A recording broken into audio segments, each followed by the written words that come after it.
estamos con nosotros al aire por teléfono la compañera Delfina Rossi, economista oriunda de Rosario, para charlar un poco sobre la coyuntura que estamos viviendo. Delfina, ¿qué tal? Santiago te saluda. Hola Santiago, buenas noches. ¿Cómo te va? ¿Bien? Bien, por suerte. Bueno, Delfina, un poco a nosotros cuando hablamos de economía nos interesa tener una voz autorizada para que nos ponga en contexto, para que nos explique algunas cosas en particulares. Digamos, ¿cómo estás viviendo o cómo estás analizando vos lo que estamos viviendo, este periodo de transferencia a los sectores más concentrados? Digamos, ayer hubo una movilización muy grande de los sectores más humildes reclamando paz, pan y trabajo. ¿Cómo estás viviendo y cómo analizás vos estos movimientos económicos del gobierno macrista?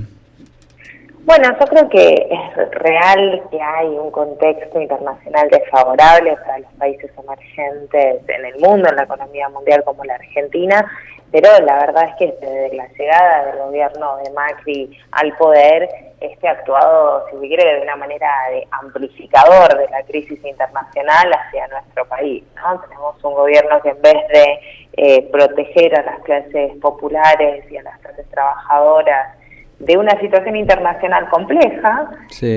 Me parece que lo que está haciendo es ampliar los efectos, ¿no?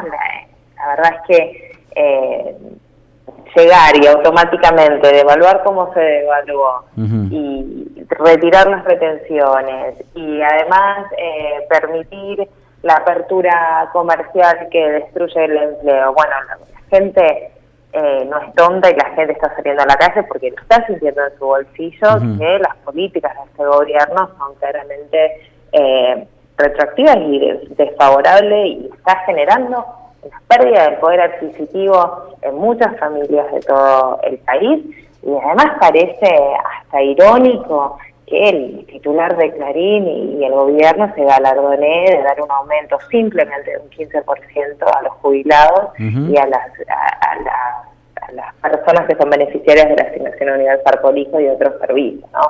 Cumple con la ley tan solamente el 15%, la inflación es más de un 40% para las clases bajas, y encima lo venden como una política favorable y de redistribución. Bueno, me parece que se están riendo un poco en la cara de la gente que pasa pobreza, de la gente que no puede llegar a fin de mes, y es realmente muy triste que entremos en esta dinámica. Yo no veo cuál es el programa del gobierno nacional para generar crecimiento.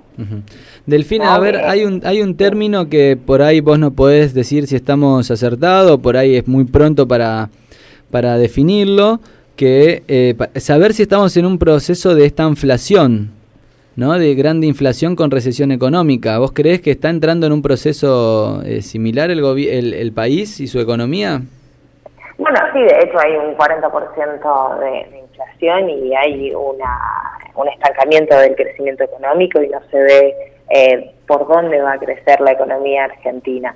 Ahora, es verdad que también con el proceso de endeudamiento que planea el gobierno, que eso me parece que sí tiene una agenda muy clara, si no ve la lista de medidas como el blanqueo de capitales, la adecuación de algunas normas internacionales, el hecho de invitar continuamente al Fondo Monetario Internacional a que audite las cuentas nacionales en vez de que sea nuestro, digamos, Congreso Nacional el que tenga un control sobre la transparencia de nuestras cuentas. Bueno, claramente hay una apertura también para el endeudamiento, y este endeudamiento yo creo que en algún momento puede parar la inflación, ¿no? Ahora, que se estabilice una inflación alta, aunque por más que sea fin de año o el año que viene, no quiere decir que las clases populares vayan a recuperar la pérdida de poder adquisitivo que vivieron en los solo 8 meses que va del gobierno macrista, ¿no? La redistribución inversa que se dio y que se está dando hoy de las clases populares y trabajadoras hacia aquel concentrado económico muy pequeño que tiene nuestro país, que es, digamos, si se quiere, el sector sojero o algunos sectores muy poderosos, me parece que no lo vamos a ver por más que se controle la inflación. Y además, en el endeudamiento externo estamos viendo que si se da y que se va a dar solamente para pagar los gastos corrientes del Estado. No hay Me parece que hay un poco de doble mensaje, esto de, bueno, vemos muchas campañas también del gobierno de Vidal y del gobierno quizás de la Ciudad de Buenos Aires sobre infraestructuras y proyectos y cosas que si no va acompañado de un contexto macro de crecimiento económico tampoco queda muy claro cómo se va a utilizar, cómo se va a pagar, qué va a hacer. Nosotros habíamos dicho en su momento que el endeudamiento externo, si es para generar infraestructura, generar crecimiento, generar ocupación y redistribuir la riqueza, se puede soportar, pero si vamos a un endeudamiento externo simplemente para pagar salarios y para pagar los gastos corrientes del Estado, bueno, caemos de nuevo en toda una trampa de endeudamiento externo como fue la de los 90, ¿no? Claro. Delfina, ¿qué tal? Buenas noches. Mauro Palazzo te habla. ¿Cómo estás? Hola, buenas noches. Bien, la consulta, son dos consultas. ¿Qué va a hacer EPA, que es Economía Política para la Argentina? Y si el Brexit, algo que se habló mucho hace 2-3 semanas atrás, va a afectar a una economía como la nuestra, digo, que ya está más que afectada, digo, negativamente. Bueno, empiezo por el final. Dale. Yo creo que el Brexit lo que hizo en la economía mundial es generar aún más incertidumbre, ¿no? En una economía mundial en recesión, en donde cada 2 por 3 el mismo Fondo Monetario Internacional reajusta sus predicciones a la baja, tanto en las economías avanzadas como en las economías emergentes, como se quiere, China, India, Brasil, que están en una recesión clara, pero bueno, China e India también están disminuyendo sus ritmos de crecimiento. En esta economía con menor crecimiento mundial, el Brexit lo que generó fue una bomba de incertidumbre. Entonces vemos que el capital financiero y los grandes flujos financieros migraron nuevamente hacia los activos seguros, que son los bonos de los fondos, principalmente de Estados Unidos y también los alemanes, ¿no? Estamos en este contexto de tipos de intereses reales negativos, en donde prácticamente los inversores le pagan a los bancos, a los estados que tienen bonos para poder ahorrar en esos lugares súper seguros. En ese contexto de pánico en el que contribuye Brexit, que donde también tiene que ver, ¿no?, con la caída de los precios de los commodities, hay una situación en el Oriente Medio que sigue siendo muy crítica con la guerra de Siria, que a veces en Argentina se ve como lejana, pero influye en la economía mundial, lo que pasa en Siria, el golpe de Estado en Turquía, qué pasa o qué no pasa con la crisis, con la no salida, si se quiere, adelante de Europa y que sigue estancada en la crisis del euro. El único que parece remontar en este contexto revuelto es Estados Unidos, que también está en su propia incertidumbre hasta que se sepa quién gana las elecciones presidenciales. Entonces, bueno, Brexit contribuyó a esa incertidumbre en donde la Argentina sale desfavorecida porque el gobierno nacional decidió ser el garante de la llegada de inversiones internacionales a nuestro país. Me parece que Macri, Pratgay y la canciller Malcorra piden a gritos que lleguen inversiones internacionales en un mundo en donde los inversores están pagando para dejar sus activos seguros en otros lugares. Entonces, siempre en el sistema financiero. Siempre en el sistema financiero.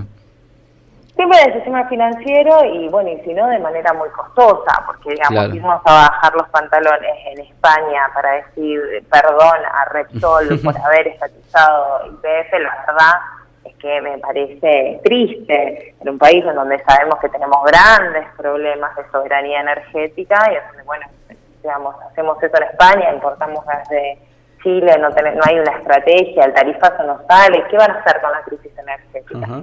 Porque si la manera de solucionar la crisis energética es que no se consuma energía por una contracción de la economía y porque no funcionan las empresas, bueno, claro, en vez de solucionar la enfermedad, no se está directamente eliminando el problema, ¿no? Me parece eso, bueno, que Brexit contribuye o afecta, ¿no?, más a esta situación de incertidumbre, bueno, y evidentemente agrava la crisis de la Unión Europea, ¿no?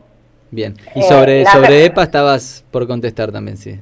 Sí, bueno, EPA es una iniciativa que surgió con la idea de aglutinar a economistas y a personas que trabajan sobre temas de economía en una posición contra el gobierno de Macri desde el campo nacional y popular. Mañana se presenta un documento marco analizando las políticas que viene llevando a cabo el gobierno.